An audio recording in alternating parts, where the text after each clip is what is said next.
You are quietly disqualifying yourself and negotiating with God about his calling on your life. That has been me the last 10 days. My name is Taylor. I'm rebuilding my career from scratch and documenting my existential crisis in real time.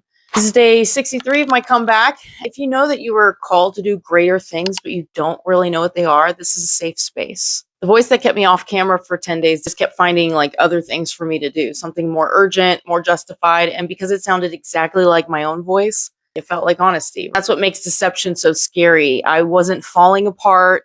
I was just working. Every time posting came up on the list, my brain just quietly moved on to something else for 10 days in a row.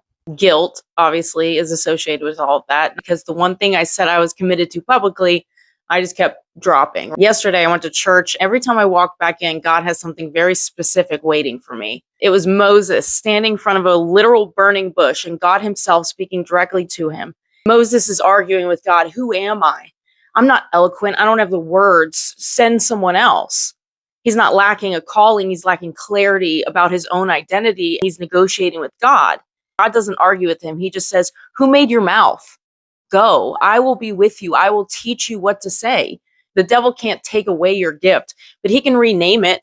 He can shrink it in your mind and make you believe that it's ordinary. Then you spend your whole life overlooking something that heaven had a plan for. You don't even realize that what you have is a gift. You just think it's there. You just think that everybody can do what you do, but they can't.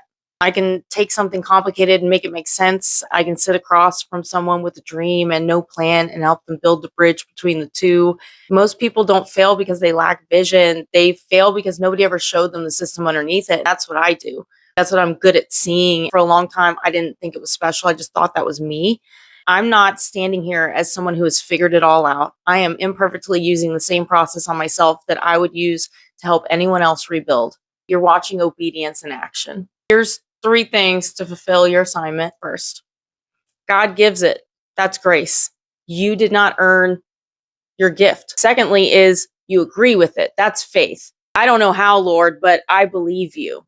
Number 3 is you act on it. That's obedience. You stop praying about it and you go. My consistency isn't posting every day without fail. It's being the kind of woman who keeps getting back on the horse, who walks back into church after missing a few Sundays and gets reminded, who shows up back on camera on day 63 and doesn't make herself feel like a failure for the gap.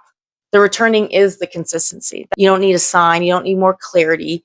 You just need to come into agreement with what he has already said and just make that move, because faith without works is what?